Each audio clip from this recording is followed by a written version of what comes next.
Hey, history buffs, buckle up because today we're diving into one of the most pivotal battles of World War II, the Battle of Kursk in 1943.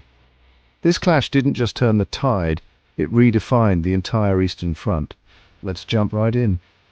Picture this. Late spring 1943. The Russian front is bruised but not beaten. German morale took a hit after Stalingrad, but they bounced back with a win at Kharkov. Now, both armies knew the stakes at Kursk were sky high. General Zhukov, the Russian mastermind, wasn't messing around.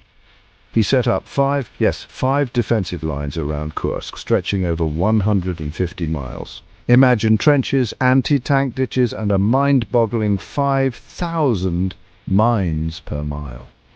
As for the Germans, their citadel plan was delayed again and again by Hitler, giving the Russians precious time to fortify. But finally, on July 5th, 1943, the Germans launched their attack. The Northern Front, led by Field Marshal Model, moved slower than a snail on ice. They barely advanced 6 miles on day one, running headfirst into Soviet killing zones. Model's forces were stuck, slogging through well-prepared Russian defenses. By the end of the offensive, they had only moved 12 miles. Ouch. Now the Southern Front was where things really heated up. General Hoth's 4th Panzer Army smashed through the defenses faster, advancing 15 miles on the first day alone. But the Russians weren't about to roll over.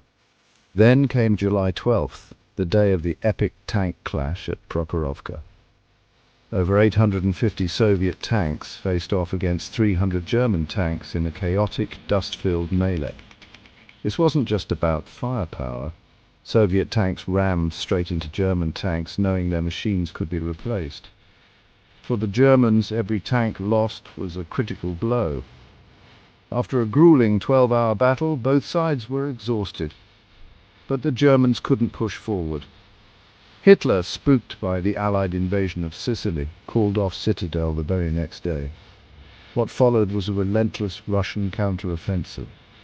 They pushed the Germans back, recapturing Orel and Kharkov.